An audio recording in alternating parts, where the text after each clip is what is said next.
I'm in Nisa Skitopolis, modern-day Beit-Shan, one of the 10 Greek cities of Asia Minor that formed a trading union. And what I know about this city is it was besieged by the Mongol horde just after the fall of Baghdad. And this is the southeasternmost point that the Mongols were going to get for hundreds of years until they regrouped and came back and attacked Austria and Hungary. But this is the closest they ever got to taking Egypt. The Mongol horde I find very, very interesting. So we've talked before about people who have overextended themselves trying to expand internationally. But this is an empire that stretched essentially from touching the Mediterranean all the way to Korea, the biggest land empire the world's ever seen, with very little technology. How did they do it? How did they successfully expand? I'm going to talk about two things that I think that are very important. One is they diversified their risks. Some people would have said, you know what, let's just go into China. And what they did was they stretched into China, into India, into Russia, and Western into Turkey and the Arab countries as well. And if something had gone wrong, and if they had lost a battle in the beginning, if they had not diversified their risks, they might have regrouped and said, you know what, maybe we can't be an empire. Maybe we just have to stay where we are.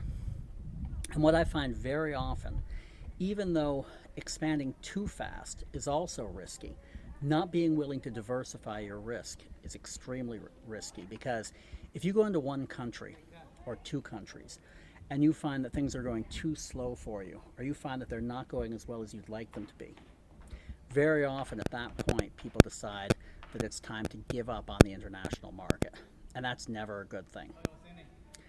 So if you can diversify your risk, if you can go into several strategic markets at the same time, that's usually going to be much more successful than just focusing on one or two markets. And I think what's very common is people say, let's spend 3 years on Latin America. If it works well for us, that's great. If it doesn't work well for us, we'll try something else. But really what you have to be looking at is saying, let's do a little bit in Latin America. Let's do a little bit in Latin America. Let's do a little bit in Asia. Let's do a little bit in Europe. Do it in parallel. Put your foot out there. Aim for strategic markets, diversifying that risk and not putting all your eggs in one basket. When you put all your eggs in one basket, it's very difficult to grow, because as soon as you have a setback, as soon as you have a problem, everything can collapse.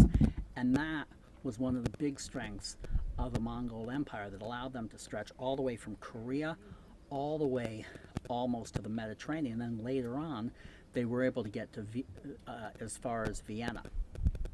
Another thing that they did very, very well was they incorporated ideas from the areas they conquered. So the Mongols were essentially horsemen who used composite bows. And what they really knew how to do well was ride and shoot. But they were willing to incorporate people who knew how to handle boats. They were willing to incorporate people who knew how to handle cannons. They were willing to incorporate engineers.